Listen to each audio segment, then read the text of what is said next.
वेद कथा में आगरा महानगर से समागत आदि जगत के बड़े सम्मानित विद्वान श्रद्धेय आचार्य हरिशंकर धर्मपुरी जी का अभिनंदन है। अन्य यहाँ बैठे सभी शास्त्री वर्ग, इस आर्य समाज के प्राण और शान, जिनका अपना एक वैभव, एक प्रतिष्ठा,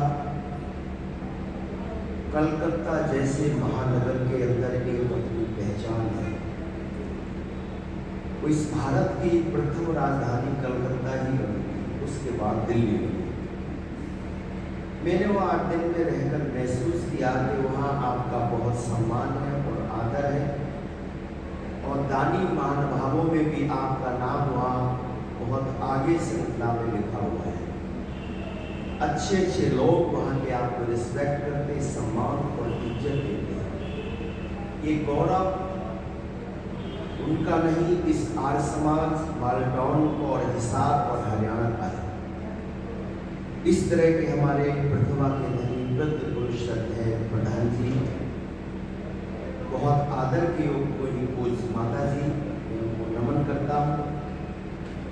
इस समाज के बहुत आदर और सम्मान के योग को अपनी प्रतिभाओं के धनी श्रद्धेय महामंत्री जी, संरक्षक महोदय और अन्य समस्त पदाधिकारीजन, कोषाध्यक्ष महोदय,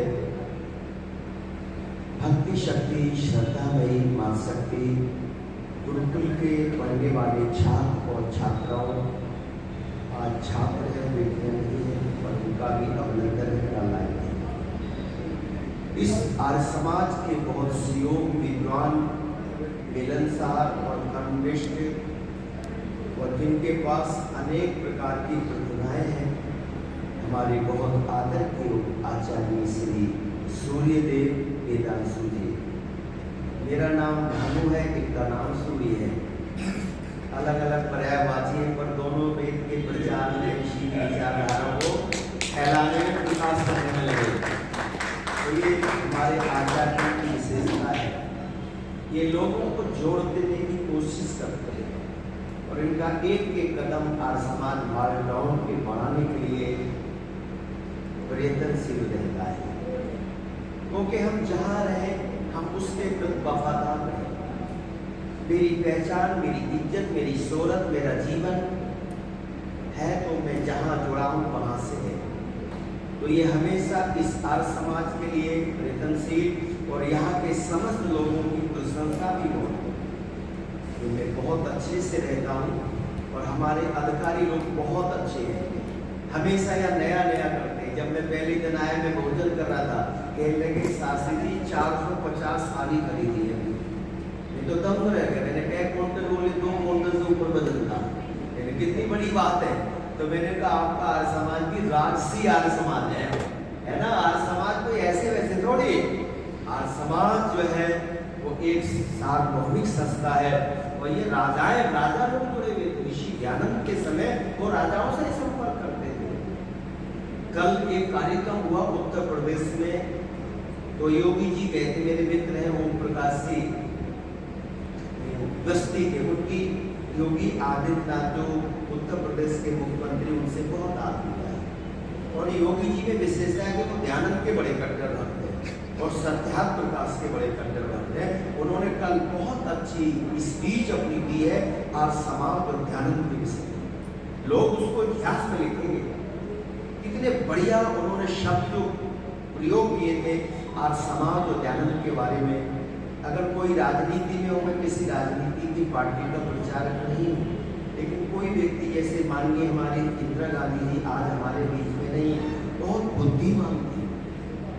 नेहरू जी के साथ कभी जाती थी, पूछते नेहरू जी आप पे क्या बच्चे, तो बोले एक ही है। कौन? जो हिंदू है। प्यार से हिंदू कहते थे। तो उनको बुरा लगता था। तो उन्होंने कहा पिताश्री आप इतना मन मार के क्यों परिचय देते हो मेरा? ये बस एक बेटी है। अगर 10,000 लड़कों के बराबर मैंने आपकी इज्जत न बढ़ाई तो मेरा नाम बदल दो। वो इंदिरा गांधी जी ने कितना बड़ा उनका साम्राज्य रहा होगा, आज भी उनका नाम है। उन्होंने नेहरू को उस वंश की परंपरा को अमर कर दिया। जब वो अजमेर की शताब्दी में वो गई, तो उन्होंने बहुत मन से कही थी कि मैं अगर आज समाज की मंच पर खड़ी हूँ और देश की प्रधानमंत्री हूँ, इसके पीछे सबसे बड़ा श्रेय मेरा जगत गुरु महर्षि दयानंद को जाता है, जिन्होंने मातृशक्ति का सम्मान और आदर किया। मैं तो विधवा, और लोग विधवाओं का मुख देखना पसंद नहीं करते थे, लेकिन मुझे वो सम्मान मेरे महर्षि ने दिलाया है। मैं ऋषि के सत सत नमन करती हूँ। आज जो कुछ हूँ मैं महर्षि दयानंद की बदौलत, ये माननीय श्रीमती स्वर्गीय इंदिरा गांधी जी की सदी है। तो जो वास्तविकता को जानते हैं वो ऋषि के बारे में कहते हैं। हम सब ऋषि के भक्त हैं। और पहले फोन चलते थे, पीएमओ में एक रिसीवर होता था, जिसको उठाते घंटी बजी, हेलो के हेलो, बैठे यहाँ पर और कलकत्ता से बात होती थी। ऋषि ने भी हमको जोड़ दिया। मैं बरेली को आप हरियाणा के कितना बढ़िया संबंध कर दिया। नहीं तो ऋषि नहीं आते तो मैं तो यूपी में ही पैदा होकर वही मर जाता। मैं सपने में भी हिसाब नहीं आता। मेरे ऋषि ने हमको जोड़ा है। ये हमारे यूपी के आचार्य जी आपके यहाँ रहकर आपके साथ जुड़कर आज समाज का काम कर। आचार्य हरिशंकर अग्निहोत्री आगरा से अलग अलग विद्वान हमारे संबंध है, चर्चा है। पूरे देश में और विदेशों में ऋषि ने लोगों को, विषयों को गले लगाया है, हमें जोड़ दिया और एक सिद्धांत के साथ, वेद विधा के साथ जोड़ा। वेद परमात्मा का ज्ञान है, उसमें व्यवस्था है, विधि है। और जो लोग वेद के साथ रहकर जीवन को जीते हैं, उनका जीवन सुखमय होता है, आनंद होता है। मैंने एक भजन आपके सामने रखा था, जिसमें बड़े सुंदर भाव थे। मनवा ओम सिमल मिलते कट जाए त्रैताप बाबरे, पाएगा सुख चहना। ये तीन प्रकार के ताप हर एक को सताते हैं। किसी को शारीरिक होता है, किसी को भौतिक हो जाता है और किसी को मानसिक होता है। घर में धन दौलत सब कुछ है, पर यहाँ बड़ी टेंशन है। वही लोगों को, मेरे श्री राम को कितनी समस्याएं थी, कभी रहे सहन से, दिन रात आपत्ति रही। श्री कृष्ण के पीछे जन्म ही जेल में उनका हुआ। फिर महर्षि दयानंद के देखो कितने लोग लगे रहे, पर वो चलते रहे। लेकिन जिनके साथ भक्ति होती भगवान की, उनकी आत्मा में शक्ति होती है और वो आगे बढ़ते चले जाते हैं। इसलिए किसी का मेरे साथ तो है, मुझे क्या कमी है, और अंधेरों से भी मुझको मिल रही रोशनी है। तो परमात्मा अनंत है, अनंत उसकी नाम है, उसकी अनंत क्रियाएं हैं, कार्य हैं, जिन्हें गिन नहीं सकते। लेकिन वो सुख स्वरूप है, अनंत नामों का नामी है। वो ऋषि ने सत्यात्म विकास के प्रथम समोल्लास में 100 नामों की व्याख्या करते हुए लिखते हैं, ये सारे नाम तो ऋषि दिया। ऋषि कहते हैं कि भगवान के ऐसे जैसे एक समुद्र में से बूंद ले, वो अनंत नामों का नामी है। और ये सारे नाम ऋषि लिखते हैं कैसे भगवान के उत्तम है। लेकिन बाद में एक वाक्य लिखते, पर ओम नाम जो है परमात्मा का सर्वोत्तम है, जिसके ध्यान से, स्मरण से सीधा संबंध परमात्मा से जुड़ जाता है। और गीत सुनो, आप कहेंगे कैसे जुड़ता है? मुख नाम लेने से संबंध कैसे जुड़ता है? 10,000 की भीड़ में एक व्यक्ति ने कहा, वकील साहब, तो हम 20 वकील बैठे थे। बोले नहीं, आपको नहीं, उनको बुलाना था। एक ने कहा, डॉक्टर साहब, 30 डॉक्टर बैठे थे।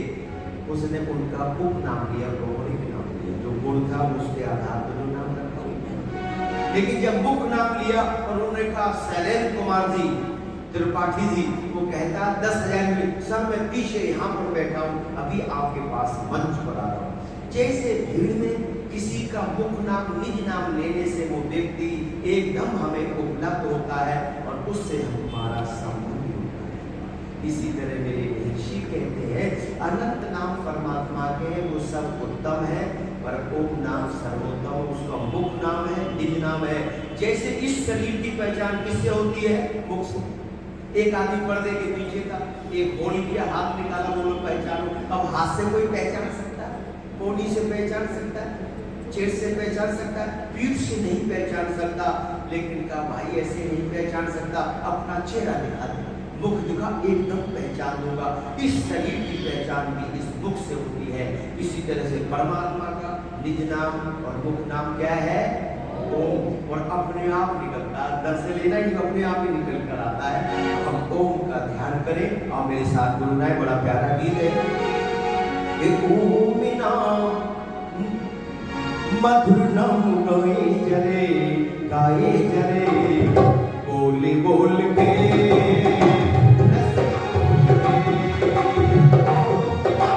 मधुर नाम गाए जरे, गाए जरे,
निर्मल हो जाती है, शंकाएं निर्मूल नष्ट हो जाती है, जिसके द्वारा ज्ञान आंतरिक होता है, जिसके द्वारा मन हर्षित होता है,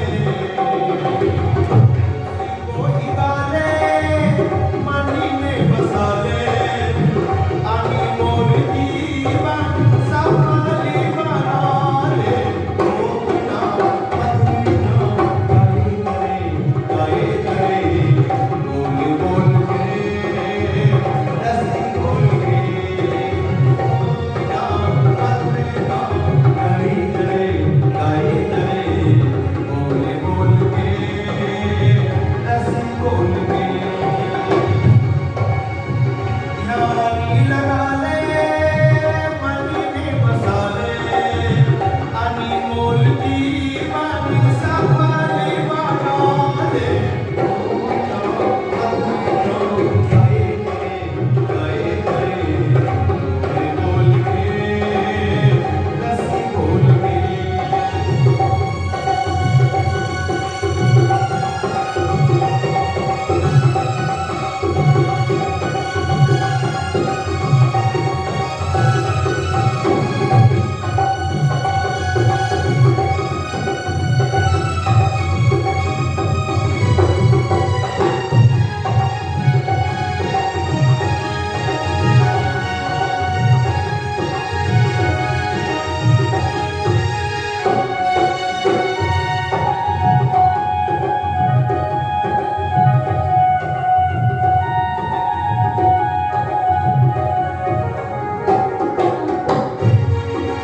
जो अनुपम ब्रह्मांड की रचना करता है, जो तारे से सकल दुखों को हरता है,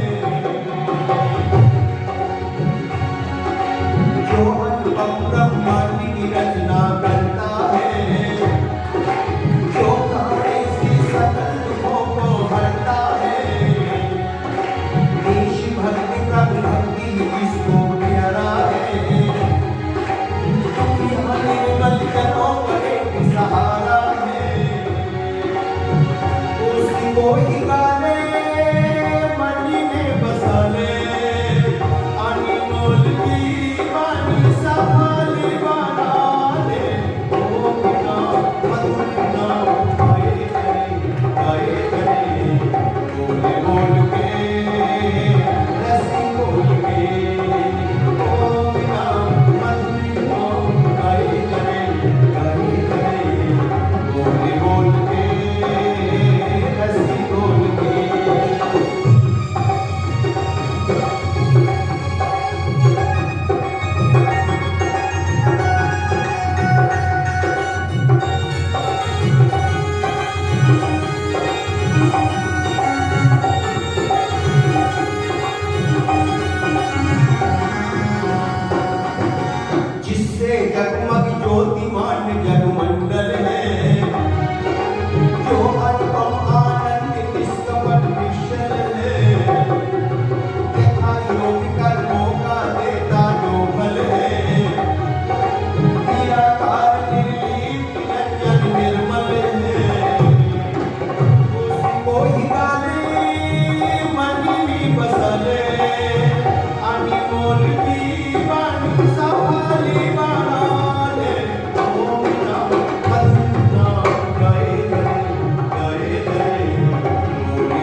ओम नाम मधुर नाम गाए,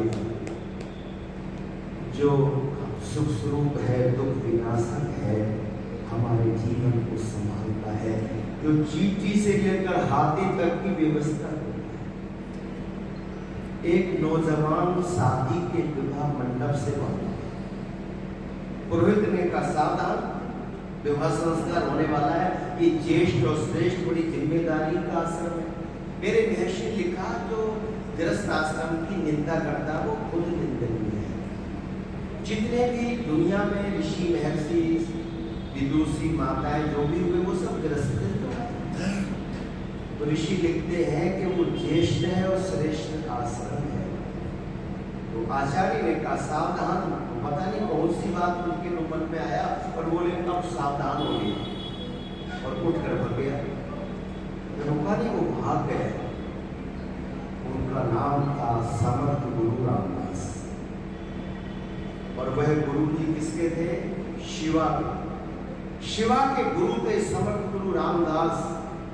समर्थ गुरु रामदास ने शिवा को मजबूत किया और उनमें शिक्षा दीक्षा दी। बाकी माँ जीजाबाई का बहुत बड़ा निर्माण उनके साथ। तीन ही तो मनुष्य के निर्माता है, माता पिता और आचार्य। एक दिन समर्थ गुरु रामदास शिवा के महलों में आए। शिवाजी ने उनका बड़ा आतिथ्य किया, सम्मान किया, जलपान आदि कराया, चढ़ धोए। फिर बातचीत हुई। फिर गुरुजी ने कहा शिवा क्या क्या गतिविधियां आपके महलों में चल रही हैं? तो शिवा खड़े होकर कहते हैं गुरुजी कई हजार लोगों को जीवन दे रहा हूं, रोजी दे रहा हूं, रोटी दे रहा हूं, चलकर देखो। ये शब्द गुरुजी के अंदर बड़े दुखी थे। बड़े बड़ाई ना करे, बड़े न बोले बोल, और हीरा मुख से कम कहे मेरे लाभ कटेगा, छोटा बने वही हल्का। और एक शब्द में अक्सर कहा करता हूं, अकड़ से भगवान की पकड़ कमजोर हो जाती है। कभी अपने अंदर अकड़ मत आने दो। अकड़ आई नहीं और आप भगवान से हट गए। खुदा किसी को इतनी खुदाई ना दे उसे अपने अलावा और कोई दिखाई ना दे। समर्थ गुरु रामदास ने कहा अहम आ गया, अहंकार आया। एक ऐसी बुराई जो अच्छाई में से पैदा होती है। मैं बहुत विद्वान हूँ, मैं बड़ा सुंदर हूँ, मैं बड़ा दानी हूँ, बड़े पद पर हूँ, मेरा परिवार बहुत बड़ा है। तो ये क्या अहंकार पैदा हो गया, वो विनाश करता है। अच्छाई में से पैदा होती है, ये कैसी बुराई। समर्थ गुरु रामदास ने संभालना नहीं तो बिगड़ जाएगा जीवन। पर बोले चलो हमें भी दिखाइए आप कैसे महलों का निर्माण, कितने लोगों को रोजी रोटी दे रहे हो आप। तो भाई सुन के बड़ा आनंद हुआ। शिवा लेकर गए, देखा महल बन रहे, दीवारें बन रही है और लोग पत्थरों को तराश रहे, तोड़ रहे, काट रहे। समर्थ गुरु रामदास गए एक बुजुर्ग व्यक्ति के पास। जो वृद्ध होता है उसमें ज्ञान की वृद्धि होती है, तजुर्बा होता है। और जाकर समर्थ गुरु रामदास ने कहा आपको कितने वर्ष पत्थर तोड़ते हो गए? कहता 40 साल हो गए, अब अंतिम समय बस जितने तोड़ लिए। तो समर्थ गुरु रामदास ने कहा कुछ पत्थर ऐसे भी आपको मिले जिनमें कुछ रहते हो जीव जंतु? बोले 3 तो मैंने अभी निकाल के रखे और उनके अंदर जीव रहते हुए पाए जाएंगे, चाहे चींटियां हो चाहे कौन। तो हम एक तोड़ दूंगा। तो उसने उस पत्थर को रखा, जो हथौड़े दिए वो टूट गया, 2 उसके पीस हो गए। और देखा अंदर इसमें जगह है और चींटियां है, अनाज है, जल है, उनके बच्चे हैं, वो कुछ अंडे रखे हैं। बोला व्यवस्थित परिवार आराम से उस पत्थर के अंदर रह रहा है। कोई रास्ता तो था उसमें बना हुआ, पहुंच के अंदर तो जगह थी। समर्थ गुरु रामदास ने शिवा को बुलाकर के कहा शिवा इधर आइए। शिवा भेंट कर रहा व्यक्ति आए, बोले गुरुजी क्या आदेश? अरे इस पत्थर पे देखो जरा दृष्टि से, कुछ नजर आ रहा है। शिवा ने नजकर देखा और देखा, अरे कहा गुरुजी इनमें चींटियां के बच्चे, अनाज है, जल भी रखा है। तो समर्थ गुरु रामदास ने कहा इनको कौन रोजी रोटी दे रहा है, इनकी व्यवस्था कौन कर रहा है? समर्थ गुरु रामदास ने कहा समझदार को इशारा बहुत होता है, अंधेरी रात में एक सितारा बहुत होता है, और भीड़ हो तो एक जयकारा बहुत होता है, और डूबने वाले को बचने के लिए एक तिनके का सहारा बहुत होता है। शिवाजी ने गुरुजी के पैर पकड़ के कहा बस अब आगे कुछ मत बोल देना। मैं समझ गया अब आगे कभी ऐसी गलती नहीं। इनका व्यवस्थापक तो दुनिया की सुप्रीम पावर जो चींटी से लेकर हाथी तक की व्यवस्था करता है। आओ हम उसकी शरण में चले, थोड़ा समय निकालें। पर हुआ क्या, आए बेभूल चुनके बागे हयात में, दामन को खारजार में उलझा कर गिरने गए। जान का अभिमान ओले की तरह से बह गया। एक अनपढ़ व्यक्ति ये बात पते की कह गया, अरे हो गई है शाम तुझको ऐ पथिक इस बाग में, और खाना पाया आम तू बस पेड़ गिनता। इसलिए ना हर को भूलो ना जग को भूलो। जग माने संसार, और ये मन में सच्चा विश्वास रखना कि हम सब पैरोल पे जमानत पर छूटे हुए हैं। जिसकी जितने दिन की जमानत है उसको उतना ही रहना है, उसके बाद तो कोई बचा नहीं सकता, उसको जाना ही पड़ेगा। चाहे कितने भी यत्न कर लो। माइकल जैक्सन ने कितनी कोशिश की, अरे ऑक्सीजन रूम में रहता था, 18 डॉक्टर रखता था, भोजन टेस्ट होता था कब क्या, लेकिन रह पाया नहीं। तो इसलिए अवस्था में व्यवस्था बना लो और इस संसार में बसो। संसार बहुत सुंदर है क्योंकि इसका बनाने वाला बहुत सुंदर है। लेकिन हुआ क्या,